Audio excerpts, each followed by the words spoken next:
नमस्कार दोस्तों, मैं दीपक यादव क्यूबिक्स क्लासेस के ऑनलाइन प्लेटफॉर्म पर आप सभी लोगों का स्वागत करता हूं। दोस्तों, आज फिर एक previous year paper Uttar Pradesh police का लेकर आए हैं आप लोगों के सामने। आते हैं दोस्त, पेपर को सॉल्व करते हैं। ठीक, यानी क्वेश्चन नंबर 1, पहला क्वेश्चन ये कह रहा है 13 से विभाजित होने वाली सबसे छोटी 3 अंकी संख्या को 16 से विभाजित किया गया है तो आपको शेषफल ज्ञात करना है। 13 से विभाजित होने वाली सबसे छोटी 3 अंकी संख्या, आपको 13 का टेबल याद होगा, 104, 13 ठे आपका क्या हो जाएगा 104, यानी 104 है ये 3 अंकों की एक ऐसी छोटी संख्या है जो आपका 13 से डिवाइड हो जाएगा। सबसे छोटी 3 अंकी संख्या को यदि 16 से विभाजित किया जाए, अगर इस 104 में 16 से भाग देंगे आप तो 16 छक्का 96, आपका रिमाइंडर कितना आ जाएगा, यानी 8, ये आपका आंसर हो जाएगा। 8 आपका क्या हो जाएगा, शेषफल हो जाएगा,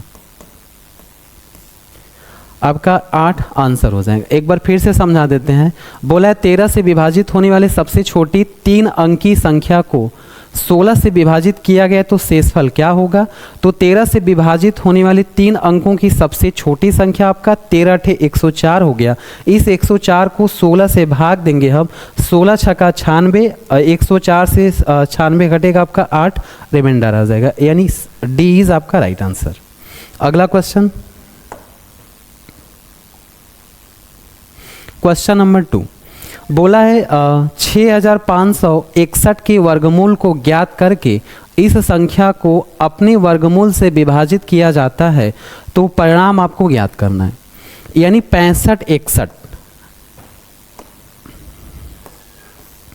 बोला है 6561 का वर्गमूल, इसके वर्गमूल को ज्ञात करना है। अब ये 6561 का वर्गमूल हो गया क्या, इसका वर्गमूल हम गुणनखंड विधि या भाग विधि से नहीं निकालेंगे। आपको सोचना होगा ये जो 6561 है ये किसके करीब है। आप कह सकते हैं जो 6561 है ये 6400 के करीब है क्या, 6400 के करीब है। आपको पता है 6400 का जो वर्गमूल होगा 80 होगा, इसका मतलब आप कह सकते हैं 6561 का वर्गमूल आपका 81 होगा, 81 हो गया। यानी 6561 का जो वर्गमूल आपका 81 आ गया। वर्गमूल ज्ञात करके इस संख्या को, ये जो संख्या है, अपने वर्गमूल से विभाजित किया जाता। अब 81 का वर्गमूल क्या होगा, 9 होगा। इस 81 को 9 से भाग देंगे, 9 एकम 9, 9 9 81, यानी 9 आपका right answer. Option number B is right answer. अगला क्वेश्चन, क्वेश्चन नंबर 3, किसी वृत्त के व्यास को दोगुना किया गया है तो उसका क्षेत्रफल कितना बढ़ जाएगा। व्यास को दोगुना किया गया है तो उसका क्षेत्रफल कितना बढ़ जाएगा। तो यदि आपका व्यास अगर दोगुना होगा तो त्रिज्या भी आपका दोगुना हो जाएगा। जैसे हमें पता है त्रिज्या का दोगुना आपका व्यास के बराबर होता है। डी इक्वल टू, डी आपका डायमीटर व्यास है, आर आपका रेडियस है, यानी डी इक्वल टू आपका क्या है 2r। तो आप इसको ऐसे लिख सकते हैं D proportional R. D proportional यानी जो व्यास है वो समानुपाती किसके, त्रिज्या के। यदि आप व्यास को बढ़ाएंगे तो त्रिज्या भी आपका बढ़ेगा, यदि आप व्यास को घटाएंगे तो आपका त्रिज्या भी घटेगा। बोला है यदि वृत्त के व्यास को दोगुना किया गया, यानी वृत्त के पहले व्यास 1 था, अब आपका अगर दोगुना करेंगे तो 2 हो जाएगा, तो उसका क्षेत्रफल कितना बढ़ जाएगा। क्षेत्रफल पाई r स्क्वायर, 2 का स्क्वायर क्या होता है 4, यानी क्षेत्रफल आपका कितना बढ़ जाएगा, 4 गुना हो जाएगा। B is right answer. अगला क्वेश्चन, ठीक, एक्स के बैंक खाते में 86.54 रुपया है, शेष 55.31 रुपया जमा करने और 84.33 रुपये की निकासी के बाद शेष राशि क्या होगा। बोला एक्स है, उसके बैंक में कितना है 86.54 है, इतना रुपया है। फिर उसने 55.31 रुपया जमा कर दिया।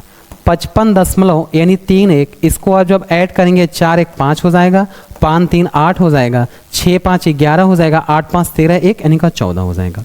उसके बैंक में इतना रुपया हो गया। अब उसने किया क्या, 84.33 रुपये निकाल लिया। तो 84 दशमलव यानी 3 निकाल लिया, तो इसको आप माइनस कर दीजिए।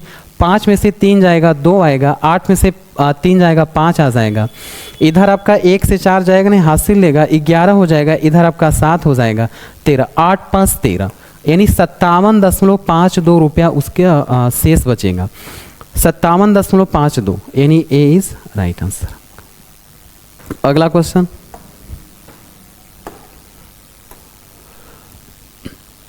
बोला एक संख्या को 3003 से गुणा किया गया और उसके बाद उसे 7, 11 और 13 के लघुत्तम समापवर्त द्वारा विभाजित किया गया और फिर स्वयं से विभाजित किया गया, तो परिणाम ज्ञात करें। एक चीज़ देखिएगा आप, ये 7, 11 यानी 13 है, इसको लिख लीजिएगा आप। 7 गुणे 11 गुणे आपका ये जो 13 है, ये आपका बराबर होता है 1001 के। ये यानी 7, 11, 13 ये आपका अभाज्य संख्या है। अभाज्य संख्याओं को जो लघुत्तम समापवर्त जो एलसीएम होता है वो गुणनफल ही उसका एलसीएम हो जाता है।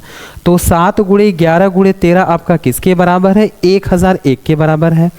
ये जो 1001 है 4 अंकों की सबसे छोटी संख्या है, जो आपका 7 से भी विभाजित होगा, 11 से भी विभाजित होगा और आपका 13 से भी विभाजित होगा। बोला है एक संख्या को, संख्या हम x मान लेते हैं, 3003 से गुणा करने पर यानी 3003 से यानी गुणा कर दिया गया। एक संख्या को 3003 से गुणा किया गया और उसके बाद 7, 11, 13 के लघुत्तम समापवर्त द्वारा विभाजित किया गया। तो 7, 11, 13 का जो लघुत्तम समापवर्त होगा आपका 1001, यानी इससे विभाजित कर दिया गया 1001 और फिर स्वयं से यानी जो संख्या x माने उससे विभाजित किया गया। तो पूछा है अंत में परिणाम ज्ञात करें। x से आपका x कर जाएगा 1001, 3 आपका क्या होता है 3003, आपका आंसर क्या आएगा सी यानी 3। अगला क्वेश्चन,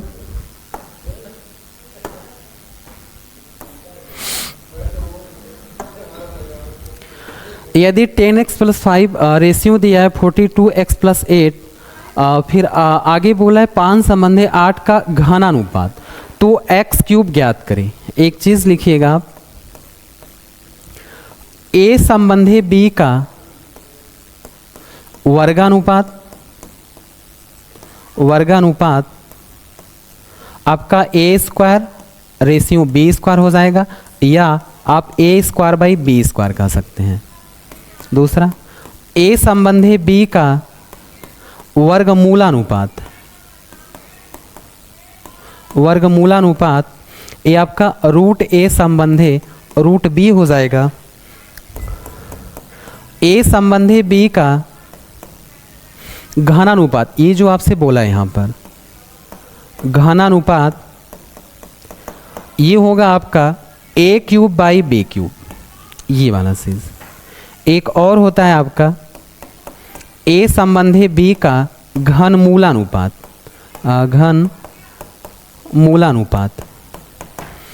√a/b हो जाएगा। इस चीज़ को लिख लीजिएगा आप, ये आपका कंसेप्ट है। बोला है 10x + 5 रेशियो 42x + 8, ये 5:8 का घनानुपात, यानी ये है आपका घनानुपात। a संबंधी b का घनानुपात क्या हो जाएगा आपका a³/b³। जैसे इरेज कर देते हैं इसको, चलिए, यानी 10x + 5 दिया है, इधर आपका 42x + 8, इसका बोला है घनानुपात, यानी 5 संबंधी 8 का जो घनानुपात होगा, 5 का क्यूब आपका 125 हो जाएगा और 8 का क्यूब क्या हो जाएगा आपका 500 यानी 12 होगा। इसके बाद आपको x का मान ज्ञात करना है। अब यहाँ से आपके पास दो रास्ता है, या तो 512 का इसमें गुणा कीजिए, ये बराबर होगा 125 में इसमें गुणा कीजिए आप। उसके बाद x वाला एक साइड और आपका डिजिट एक साइड, वहाँ से भी आपका x का मान निकल सकता है, लेकिन ऐसा नहीं करेंगे हम। अब हम ये बाई ऑप्शन इस सवाल को करेंगे। ये जो ऑप्शन में है आपका x क्यूब दिया है 1000, 1331, 1728, आपका 2197। तो यहाँ पर x कितना होगा? अगर ये 1000 है तो x आपका 10 रहा होगा। अगर ये 1331 है, अगर इसका घनमूल लेंगे तो ये 11 रहा होगा। 1728 है ये आपका 12 रहा होगा। 2197 ये आपका 13 रहा होगा, ये वाला x। अब हम इसी x का मान ऑप्शन में रख देंगे और बराबर अगर ये आ गया तो वही वैल्यू आपका सही माना जाएगा। जैसे अगर हम 10 रखेंगे यहाँ पर, x को हटाकर 10 रखेंगे, तो जब 10 गुणे 10 करेंगे 100 + 5 105, यानी आपका 125 नहीं बना, यानी ये ऑप्शन नहीं होगा। अगर x का मान 11 रखते हैं तो 11 दहा में 110, 110 में 5 जोड़ेंगे तो 115, ये भी आपका नहीं हुआ। अगर यहाँ पर 12 रखते हैं हम, x का मान 12, तो 10 गुणे 12 यानी 120 + 5 125, इसका मतलब ये वाला आपका राइट आंसर। आया समझ में? x का मान हमने पुट किया है, 10 रखेंगे, 10 दहा में 100 + 5 125 बन जाएगा आपका। 125 नहीं बना यहाँ पर। 11 रखेंगे, 11 दहा में 110 + 5 आपका 115, 125 नहीं आया। 12 रखने पर आपका 10 गुणे 12 120 + 5 125 हो जाएगा। तो ये वाला आपका क्या हो जाएगा? आंसर हो जाएगा। बोला है 40 के वर्ग के 40% का चौथाई भाग ज्ञात करें। 40 का वर्ग यानी 40 गुणे आपका 40 हो जाएगा। 40 का वर्ग यानी 40 गुणे आपका 40 हो गया। ये 40 का वर्ग 40% यानी 40/100 कर दीजिए आप, 40/100। बोला है चौथाई यानी 1 आपका क्या हो जाएगा? 4, काट दीजिए। 1 0 1 0, ये आपका डबल 0 कैंसिल हो जाएगा। ये वाला 4 इस वाले 4 से कट जाएगा। केवल 4 गुणे 40, 40 चौका कितना होगा? 160, 160, ये वाला सी इज राइट आंसर। अगला क्वेश्चन, क्वेश्चन नंबर 8, यदि विक्रय मूल्य 3 गुना किया जाए तो लाभ 5 गुना हो जाता है, लाभ ज्ञात करें। इस टाइप के क्वेश्चंस को कैसे करेंगे हम, इसका तरीका देखिएगा। बोला है यदि विक्रय मूल्य 3 गुना किया गया है तो आप 1 कम कर दीजिएगा। कैसे लगाएंगे देखिएगा। यदि विक्रय मूल्य 3 गुना है तो आप 1 करेंगे और 1 कम करेंगे तो लाभ कितना होता है? 5 गुना। जैसे ये आपका SP हो जाएगा, SP है, इधर ही आपका प्रॉफिट है। यदि विक्रय मूल्य क्या बोला है? 3 गुना, आप 1 कम करेंगे 2 गुना लेंगे। लाभ तो लाभ कितना हो जाता है? 5 गुना, 1 कम करेंगे आप 4, ये आपका बराबर हो जाएगा। इसके बाद यहाँ से जब आप SP और प्रॉफिट का अनुपात निकालेंगे तो SP और प्रॉफिट का अनुपात 4 और 2 आएगा। इसको जब काटेंगे तो 2/1 हो जाएगा। अब एक चीज़ ध्यान दीजिए, अगर SP, अगर किसी वस्तु का अगर SP 2 है, अगर प्रॉफिट 1 है तो उस वस्तु का CP कितना हो जाएगा? आप कहेंगे 1 होगा, CP 1 हो जाएगा आपका। तो प्रॉफिट % क्या होता है आपका? प्रॉफिट अपॉन CP × 100 हो जाएगा आपका। प्रॉफिट कितने का है? 1 का है, SP आपका 2 है, प्रॉफिट आपका 1 है, तो 1/1 CP आपका 1 है इंटू आपका 100 हो जाएगा। इधर आपका कितना हो जाएगा? 100%। आपका आंसर होगा 100%। एक बार फिर से, यदि विक्रय मूल्य 3 गुना किया गया है तो आप 1 कम करेंगे 2 गुना लेंगे, तो लाभ कितना हो जाता है? 5 गुना, आप 1 कम कर 4 गुना लेंगे। SP और प्रॉफिट का जो अनुपात है वो 2 संबंध है, 1 आया। SP 2 है, प्रॉफिट 1 है, तो CP आपका कितना हो जाएगा? 1 हो जाएगा। प्रॉफिट % क्या होता है? प्रॉफिट अपॉन CP × 100 हो जाएगा। प्रॉफिट का मान 1 है, CP भी आपका 1 है × 100, आंसर कितना होगा आपका? 100%। बोला है X 42,000 रुपये में एक स्कूटर खरीदता है, वह मरम्मत पर 6,000 रुपये खर्च करता है और स्कूटर को 54,000 रुपये में बेच देता है, उसका लाभ प्रतिशत क्या है? X है कोई व्यक्ति, वह 42,000 रुपये में एक स्कूटर खरीदा और मरम्मत पर यानी 6,000 रुपये खर्च कर दिया, तो 42 6 48,000 उसका CP हो जाएगा। 48,000। SP बेचा कितने में? उसने स्कूटर को 54,000, ये आपका हो गया 54,000। यहाँ से CP और SP का रेशियो ले लेते हैं, 3 0 आपका ये हो जाएगा, 3 0 से कैंसिल। अगर हम 6 से काटेंगे तो 6 8 48 हो जाएगा और ये आपका 6 9 54, यानी CP 8 है और आपका SP 9 है। कितने का प्रॉफिट हुआ? 1 का। किस पर? CP पर। 1/8 आप प्रतिशत में पढ़े होंगे, 1/8 का मान कितना होता है? 12.5%। 12.5% आपका आंसर हो जाएगा। अगला क्वेश्चन, 110 रुपये लागत वाली एक वस्तु 104.5 रुपये में बेची गई, कितनी छूट की पेशकश की गई थी? यानी आपको छूट प्रतिशत ज्ञात करना है। पता होगा आपको छूट प्रतिशत बराबर छूट बटे MP इंटू 100 हो जाएगा। 110 रुपये था, 110 रुपये था और 104.5 में बेच दिया, तो कितने का छूट दिया? 5.5 रुपये का। 5.5 रुपये का छूट दिया किस पर? 110 पर, इंटू 100 हो जाएगा आपका। 1 0 से 1 0 आपका कैंसिल हो गया। ये जो 10 है इससे अगर गुणा करेगा आपका दशमलव हट जाएगा। ऊपर 55 बटे 11, 11 कम 11, 11 पचे 55, यानी 5% आपका आंसर आ जाएगा। B is right answer. अगला क्वेश्चन, चक्रवृद्धि ब्याज पर निवेश किए गए धन की राशि 2 वर्षों में 1600 रुपये और 3 वर्षों में 1680 रुपये हो गई, ब्याज दर ज्ञात कीजिए।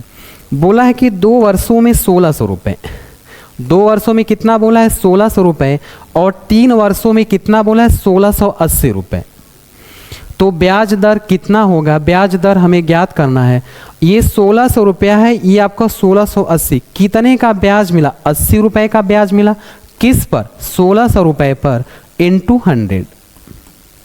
00 आपका कट जाएगा, 16 कम 16, 16 पचे 80, यानी 5% आपका क्या हो जाएगा? ब्याज हो जाएगा। देखिए ये आपका क्रमागत वर्ष है, जैसे ये 2 वर्ष में इतना और 3 वर्ष में इतना, तो जो ये वाला होगा आपका प्रिंसिपल का काम करेगा, और जो 1680 होगा ये आपका अमाउंट का काम करेगा। और आप जानते हैं कि CI अगर आपको निकालना होगा तो A माइनस P, यानी मिश्र धन में से आपको क्या करना होगा? मूलधन घटाना होगा। हमने 1680 से 1600 घटाए तो CI आपका कितना आ गया? 80। नीचे आपका प्रिंसिपल यानी 1600 इंटू 100, इसी को हमने सॉल्व किया, आपका आंसर 5% आ गया।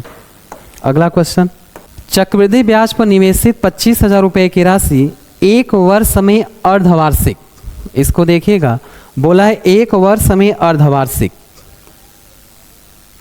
4% प्रतिवर्ष की दर से बढ़कर कितनी हो जाएगी? यानी अमाउंट आपसे पूछा है, तो एक नोट लिख लीजिएगा आप। छमाही या अर्धवार्षिक के केस में, छमाही या अर्धवार्षिक के केस में जो आपका टाइम होगा उसमें 2 से गुणा किया जाता है, जो आपका रेट होगा उसमें 2 से भाग दिया जाता है। यहाँ पर अर्धवार्षिक बोला है, ये जो 1 वर्ष है आपका यानी 2 छमाही हो जाएगा। 2 जब 1 में 2 से गुणा करेंगे तो 2 आ जाएगा।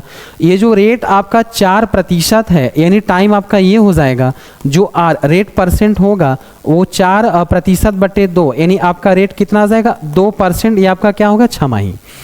हाँ 2% हो जाएगा। तो बढ़कर कितनी हो जाएगी ये पूछा है आपसे। आपको पता होगा 2% का मान यानी 2/100 हो जाएगा। 2% जो है आपका 2/100 काटेंगे 1 हो जाएगा, ये आपका 50 हो जाएगा।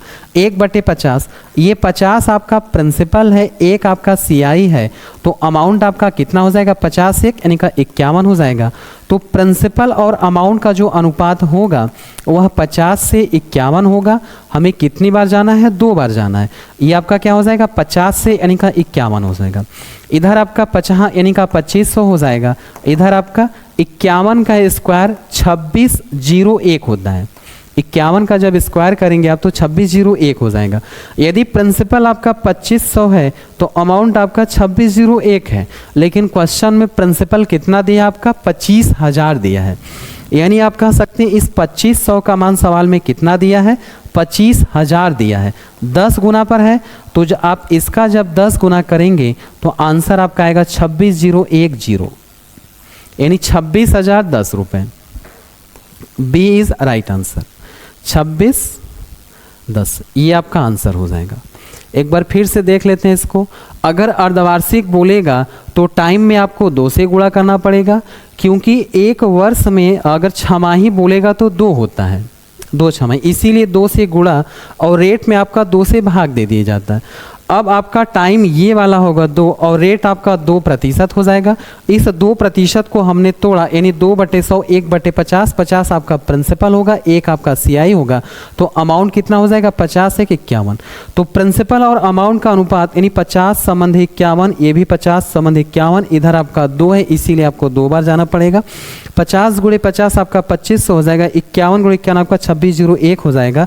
इस 2500 का मान सवाल में कितना दे, 25,000, 10 गुना पर 2601 का 10 गुना करेंगे तो 26,010 आ जाएगा आपका answer. B is right answer. अगला क्वेश्चन, ए ने 75,000 रुपए के साथ एक कारोबार शुरू किया। बी कुछ समय के बाद, बी जो है कुछ समय के बाद 37,500 रुपए के साथ उसमें शामिल हुआ। यदि वर्ष के अंत में 3 संबंधी 1 के अनुपात में लाभ साझा किया तो बी कितने महीने बाद शामिल हुआ था, ये आपको बताना है। पार्टनरशिप का क्वेश्चन है, उस दिन बताए थे लाभों का अनुपात यानी P1/P2 ये बराबर होता है कैपिटल यानी पूंजी गुणे आपका टाइम T1 हो जाएगा अपान ये दूसरे का कैपिटल इनटू ये आपका क्या हो जाएगा T2 हो जाएगा टाइम। ये सवाल में लाभों का, यदि वर्ष के अंत में लाभों का अनुपात कितना दिया, 3 संबंधी 1 यानी 3/1 ये बराबर हो जाएगा कैपिटल ए ने कितना लगाया आपका 75,000 रुपये, ये हो जाएगा आपका 75,000 रुपये। कितने समय के लिए, यदि वर्ष के अंत में 1 वर्ष का बात किया है इसका मतलब 12 महीने के लिए लगाया है अपान बी कुछ महीने बाद आया कितना धन लेकर 37,500, ये हो जाएगा आपका 37,000 यानी 500। इसका समय नहीं पता कि कितने समय तक के लिए लगाया था, हम टी मान लेते हैं। अब इसी को काटना है केवल 1010 यानी 00 आपका कैंसिल हो जाएगा। 75 से 375 को काटेंगे 5 बार जाएगा, 5 एकम 5 ये 10 बचा है तो 5 दुना के आपका क्या हो जाएगा 10 हो जाएगा। 5 दुना के 10, 3 से काटेंगे इस 12 को तो 4 हो जाएगा, 4 दुना के 8 यानी टी बराबर कितना हो जाएगा 8 महीना। यानी बी का जो धन है वह 8 महीने के लिए लगा था। लेकिन क्वेश्चन आपसे ये नहीं पूछा है, क्वेश्चन पूछा है बी कितने माह बाद शामिल हुआ था। आपको पता है 1 साल में 12 महीने होता है, 1 साल में आपका 12 महीने, टी का धन 8 महीने तक लगा था। जब 12 में से 8 घटाएंगे इसका मतलब वो 4 महीने बाद आया था, ये आपका आंसर हो जाएगा 4 मंथ। एक छात्र के अंक 68 के बजाय 88 के रूप में दर्ज किए गए, एवरेज से है। इस कारण कक्षा के औसत अंक 0.5 बढ़ गया। कक्षा में छात्रों की संख्या क्या है, यानी छात्रों की संख्या आपसे पूछा है। हमें पता है एवरेज ए बराबर कुल पदों का योग, उसको एस से लिखा जाता है अपान कुल पदों की संख्या, ये होता है। ए से एवरेज हिंदी में औसत होता है, यस होता है कुल पदों का योग यानी सम कहा जाता है, इसीलिए इसको एस से अपान पदों की संख्या, ये आपका स्मॉल एन हो गया। बोला है कक्षा में छात्रों की संख्या क्या होगा, तो हम यहाँ से कह सकते हैं n बराबर n उधर जाएगा तो s बटे योग बटे आपका औसत हो जाएगा। बोला है एक छात्र के अंक 68 के बजाय 88 हो गया, कितना बढ़ा यानी 20 बढ़ा, 20 बढ़ा तो औसत a से आपका औसत होगा, औसत कितना बढ़ गया आपका 0.5, 0.5 से भाग दे दीजिए, ऊपर नीचे 10 से गुणा कर दीजिए। आप जब ऊपर नीचे 10 से गुणा होगा तो ये दशमलव हट जाएगा आपका, यानी इधर हो जाएगा आपका 200, नीचे हो जाएगा 5, 5 से 200 को काटेंगे तो 40 आ जाएगा। तो कक्षा में छात्रों की संख्या क्या हो जाएगा आपका 40 हो जाएगा। ए बी से 2 गुना कुशल है और बी सी से 3 गुना कुशल है। यदि अकेले सी कोई काम 30 दिन में पूरा कर सकता है तो वे एक साथ मिलकर उस काम को कितने दिन में पूरा कर सकते हैं। ठीक, टाइम एंड वर्क, जैसे ए है, ये आपका बी है, ये आपका सी है। ए जो है बी से 2 गुना कुशल है। ए बी से, अगर बी आपका 10 होगा तो ये आपका क्या हो जाएगा 20 हो जाएगा। अगर बी आपका 100 होगा तो ये आपका क्या हो जाएगा 200 हो जाएगा। ठीक, आगे बोला है बी सी से 3 गुना कुशल। ये जो बी है सी से 3 गुना कुशल है। सी को अगर 1 मानेंगे तो बी आपका क्या हो जाएगा 3 गुना कुशल। तो ए, अगर बी आपका 3 है और बोला है ए बी से 2 गुना कुशल है तो इसका मतलब ए आपका क्या हो जाएगा 6 हो जाएगा। ए बी से दोगुना कुशल है, बी सी से 3 गुना कुशल है। हो गया यहाँ तक। यानी ये जो है इधर का, यानी आपका जो आया है ये चीज़, ये आपका होता है काम करने की क्षमता। इसका मतलब ए एक दिन में 6 काम करता है, बी एक दिन में 3 काम करता है और सी एक दिन में 1 काम करता है। यदि अकेले सी कोई काम 30 दिन में पूरा करता है, अगर सी एक दिन में 1 काम करेगा तो 30 दिन में आपका कितना काम हो जाएगा? 30 काम। ये जो 30 है ये आपका टोटल वर्क हो गया। टोटल वर्क आपका कितना आ गया? 30। क्यों? क्योंकि सी एक दिन में 1 काम, तो 30 दिन में कितना काम करेगा? 30 काम। ये आपका क्या हो गया? टोटल वर्क हो गया। आगे बोला वे एक साथ मिल गए। अगर ये तीनों एक साथ मिल जाएंगे तो 6 3 9 1 10, एक दिन में 10 काम होगा। तो इस 30 काम को करने में कितना समय लगेगा? 10 से भाग दे दीजिए, 3 दिन आपका आंसर आ जाएगा, 3 डेज। अगला क्वेश्चन, एक हवाई जहाज 250 किलोमीटर प्रति घंटा की गति से 4 घंटे में एक निश्चित दूरी तय करता है। 1 घंटे 40 मिनट में उसी दूरी को तय करने के लिए उसकी गति क्या होनी चाहिए? ठीक, देखिए दूरी बराबर चाल गुणे समय होता है, चाल गुणे आपका समय हो जाएगा। अगर हमें दूरी निकालना होगा, चाल आपका दिया 250 किलोमीटर प्रति घंटा, यानी 250 हो जाएगा आपका। समय कितना दिया है? 4 घंटे में, तो 25 चौका 100 यानी 1000 किलोमीटर। ये आपका डिस्टेंस आ गया, डिस्टेंस आ गया। आगे बोला इसी दूरी को, ये जो 1000 किलोमीटर है, इसी दूरी को अगर आप 1 घंटे 40 मिनट, ये जो 40 मिनट है उसको घंटा में चेंज कर लीजिए, 1 प्लस ये जो 40 मिनट है 60 से भाग देंगे तो घंटा में हो जाएगा। 20 दूना 40, 20 या 60, 3 1 कम 3 2, 5/3 घंटा लगेगा, 5/3 आवर्स। अब इसी दूरी को इतने घंटे में करने के लिए उसकी गति क्या होगी? तो चाल बराबर दूरी बटा क्या होता है? समय। दूरी 1000 दिया है, आपका समय अभी निकाला है 5/3 आवर्स, यानी 5/3 कर दीजिए, 3 ऊपर चला जाएगा तो 1000 गुणे 3 आपका 5 नीचे होगा। 5 से काटेंगे इसको 200 बार में, 200 गुणे 3 आपका चाल क्या आ जाएगा? 600 किलोमीटर प्रति घंटा। ये आपका आंसर हो जाएगा 600 किलोमीटर प्रति घंटा, यानी सी इज राइट आंसर। अगला क्वेश्चन, बोला यदि एक बस किसी भी स्थान पर न रुके तो वह 1 घंटे में 45 किलोमीटर तय कर पाती है, और यदि वह सभी स्थानों पर रुके तो वह 1 घंटे में 36 किलोमीटर कर पाती है। 1 घंटे में बस कितने मिनट रुकती है? ये पूछा है।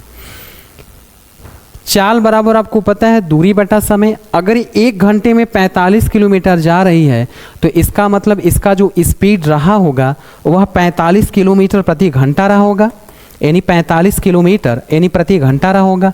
आगे बोला 1 घंटे में 36 किलोमीटर, यहाँ पर चाल क्या हो जाएगा? यानी 36 किलोमीटर प्रति घंटा हो जाएगा। ये वाला जो स्पीड है ये आपका बिना रुके वाला है, ये वाला जो आपका स्पीड है ये रुक रुक कर है। ये फिक्स पैटर्न का सवाल है। इसका फार्मूला होता है अभिष्ट समय बराबर, अभिष्ट समय बराबर लिखिएगा चालों में अंतर, चालों में अंतर अपान बिना रुके वाला चाल, बिना रुके वाला चाल गुणे आपका 60। ये आपका मिनट में आ जाएगा। ये फार्मूला है। अगर इस टाइप का सवाल आएगा, एक बिना रुके वाला एक रुक रुक कर करेगा, तो जो अभी समय होगा वो चालों में अंतर बटे बिना रुके चाल गुणे आपका 60। आंसर जो आएगा मिनट में आएगा। चालों में अंतर 45 और 36 का अंतर कितना हो जाएगा आपका? 9 हो जाएगा। बिना रुके वाला चाल किसी भी स्थान पर न रुके तो 45, यानी ये आपका नीचे 45 आ जाएगा, गुणे आपका 60 हो जाएगा। 9 1 कम 9, 9 5 45, 5 से 60 को काटेंगे, 12 5 60, यानी 12 मिनट आपका आंसर हो जाएगा। 12 मिनट ये वाला। इस फार्मूले को लिख लीजिएगा आप। अगला क्वेश्चन 18, किसी आयत की लंबाई तथा चौड़ाई का अनुपात 5 संबंधी 6 के अनुपात में है। तथा इसका क्षेत्रफल 6750 सेंटीमीटर स्क्वायर है, आयत की लंबाई तथा क्षेत्रफल का अनुपात क्या होगा?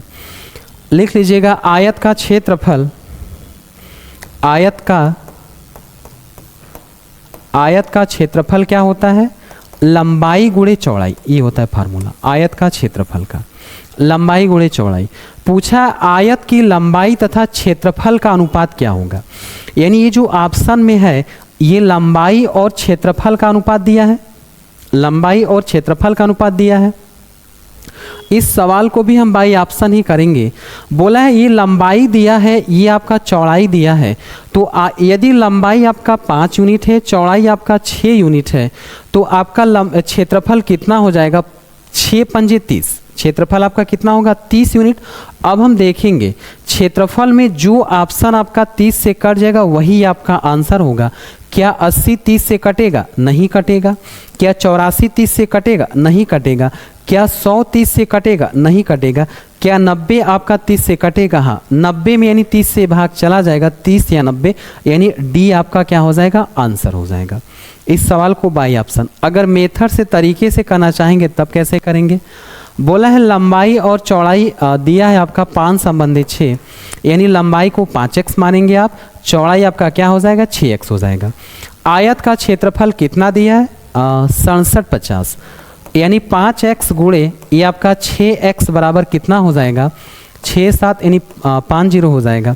इधर आपका x स्क्वायर बराबर 6750 बटे कितना हो जाएगा? 6 पंजे 30, काट दीजिए, 3 दूना के 6, 25 या 75, यानी x स्क्वायर आपका 225 के बराबर है, तो x का मान कितना हो जाएगा? 225 का वर्गमूल कितना होता है? 15 होता है। x आपका कितना आ गया? 15 आ गया। क्वेश्चन में ये बोला है कि आयत की लंबाई कितना हो जाएगा आपका? 5x है। लंबाई और क्षेत्रफल का अनुपात पूछा है, लंबाई आपका कितना हो जाएगा? 5x हो जाएगा। क्षेत्रफल आपका कितना होगा? यानी 5x गुणे 6x होगा, तो 5x से 5x आपका कट जाएगा, 1/6 गुणे x आपका कितना है? 15, यानी 15 रख दीजिए, तो 1/15 6 का कितना हो जाएगा आपका? 90, यानी 1:90, वही आपका आंसर है। तो इस सवाल को बाई ऑप्शन भी कर सकते हैं और मेथड से भी कर सकते हैं। अगला क्वेश्चन, 11 से विभाजित होने वाली सबसे छोटी 4 अंकों वाली संख्या के अंकों का योग और 13 से विभाजित होने वाली सबसे छोटी 4 अंकों वाली संख्या के अंकों के योग का गुणनफल। अभी अभी आपको बताए थे पीछे हम इसको 7 गुणे 11 गुणे 13 अभी अभी बताए थे, इसका गुणनफल कितना हो जाएगा? 1001। इस चीज को याद कर लीजिएगा आप, यानी 1001 ये 4 अंकों की एक ऐसी छोटी संख्या है जो आपका 7 से भी विभाजित हो जाएगा, 11 से भी विभाजित हो जाएगा और आपका 13 से भी विभाजित हो जाएगा। बोला 11 से विभाजित होने वाली सबसे छोटी 4 अंकों वाली संख्या, तो 11 का केस में तो आपका ये आ जाएगा 1001 आ जाएगा। इसके अंकों का योग जब इन सभी को जोड़ेंगे तो एक कितना हो जाएगा आपका? 2। आगे बोला है 13 से विभाजित, बोला है कि 13 से विभाजित होने वाली सबसे छोटी 4 अंकों वाली संख्या के, यही संख्या आपका 11 से भी विभाजित हो रहा है और यही संख्या आपका किससे? 13 से विभाजित हो रहा है। 13 के भी केस में आपका 1001 ही आएगा। यहाँ पर अंकों का योग कितना हो जाएगा? 2। बोला है अंकों का योग का गुणनफल, अंकों के योग का क्या करना है आपको? गुणनफल। 2 का 2 में गुणा करेंगे तो कितना आ जाएगा आपका? 4 आ जाएगा, 4, यानी सी इज राइट आंसर। अगला क्वेश्चन,